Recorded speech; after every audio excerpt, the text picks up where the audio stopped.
അപ്പം ആത്മരക്ഷ എനിക്ക് നൽകുന്ന മറ്റ് രക്ഷകൾ ഏതൊക്കെ മേഖലകളിൽ നിന്ന് എന്നെ രക്ഷിക്കുന്നു? ഒന്നാമതായിട്ട് പാപത്തിൻ്റെ അടിമത്തത്തിൽ നിന്ന് അവിടുന്ന് എന്നെ രക്ഷിക്കുന്നു. ഹല്ലേലൂയ.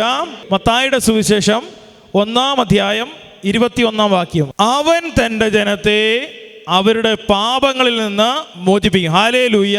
നീ ഈശോയെ രക്ഷകനായിട്ട് നിന്റെ ഹൃദയത്തിൽ ഏറ്റുപറയുന്നെങ്കിൽ, നിന്റെ അധരത്തിൽ ഏറ്റുപറയുന്നെങ്കിൽ, നിന്റെ ഹൃദയത്തിൽ വിശ്വസിക്കുന്നെങ്കിൽ തീർച്ചയായിട്ടും പാപങ്ങളിൽ നിന്നുള്ള ഒരു വലിയ ബന്ധനം, മോചനം നിനക്ക് ലഭിക്കും. പാപത്തിൽ നിന്നുള്ള വലിയ മോചനം നിന്റെ ജീവിതത്തിൽ സംജാതമാകും. അത് തീർച്ച തന്നെയാണ്. ഹല്ലേലൂയ. രണ്ടാമതായിട്ട് അശുദ്ധിയിൽ നിന്നുള്ള മോചനം. അപ്പം എസെക്കിയേൽ പ്രവാചകന്റെ പുസ്തകം 36-ാം അധ്യായം 29-ാം വാക്യത്തിൽ നമ്മൾ ഇപ്രകാരം വായിക്കുന്നുണ്ട്: എല്ലാ അശുദ്ധികളിൽ നിന്ന് ഞാൻ നിങ്ങളെ മോചിപ്പിക്കും. ഹല്ലേലൂയ.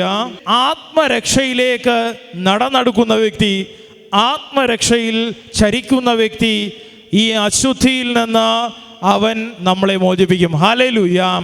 അതുകൊണ്ടാണ് കർത്താവ് പറയുന്നത്, നീ ഈശോയെ രക്ഷകനായിട്ട് സ്വീകരിക്കുന്നെങ്കിൽ തീർച്ചയായിട്ടും നീ അശുദ്ധിയിൽ നിന്ന് മാറി നടക്കുന്ന വ്യക്തിയായിട്ട്, അശുദ്ധിയിൽ നിന്ന് പൂർണ്ണമായിട്ട് മോചിപ്പിക്കപ്പെട്ട വ്യക്തിയായിട്ട് മാറും. ഇനി മൂന്നാമത്തേത് പൈശാചികമായ ബന്ധനത്തിൽ നിന്നുള്ള മോചനം. ദൈവത്തിൻ്റെ ആത്മരക്ഷ നീ സ്വീകരിക്കുന്നെങ്കിൽ, അല്ലെങ്കിൽ ആത്മരക്ഷയിൽ നീ പങ്കുകൊള്ളുന്നെങ്കിൽ, നീ പൈശാചികമായ ബന്ധനങ്ങളിൽ നിന്ന് മോചിക്കപ്പെട്ട വ്യക്തിയായിട്ട് മാറും. നോക്കാം, ഇപ്പം നമ്മുടെ ജീവിതത്തിൽ നമ്മളെപ്പോഴും കേൾക്കാറുള്ളൊരു കാര്യം സകലവിധ തടസ്സങ്ങളാണ് അല്ലേ? നമ്മുടെ വീട്ടിലാണെങ്കിൽ പോലും, നമ്മുടെ ജീവിതങ്ങളിലാണെങ്കിൽ പോലും പല പൈശാചിക ബുദ്ധിമുട്ടുകളാണ്.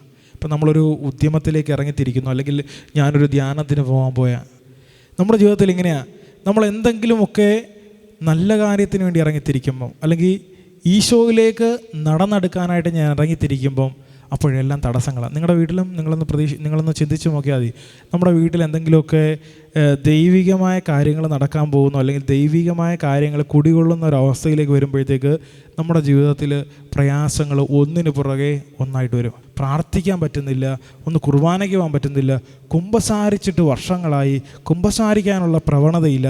അപ്പം പൈശാചികമായിട്ടുള്ള ബന്ധനങ്ങൾ നിൻ്റെ ജീവിതത്തിലുണ്ടെങ്കിൽ, ക്രിസ്തുവിനെ നീ രക്ഷകനായിട്ട് തിരഞ്ഞെടുക്കുന്നെങ്കിൽ, നീ ക്രിസ്തുവിനെ സ്വീകരിക്കുന്നെങ്കിൽ തീർച്ചയായിട്ടും നിൻ്റെ ജീവിതത്തിൽ വലിയ ഒരു മോചനം ലഭിക്കും. ഹല്ലേലൂയ. ഹല്ലേലൂയ. ഹല്ലേലൂയ.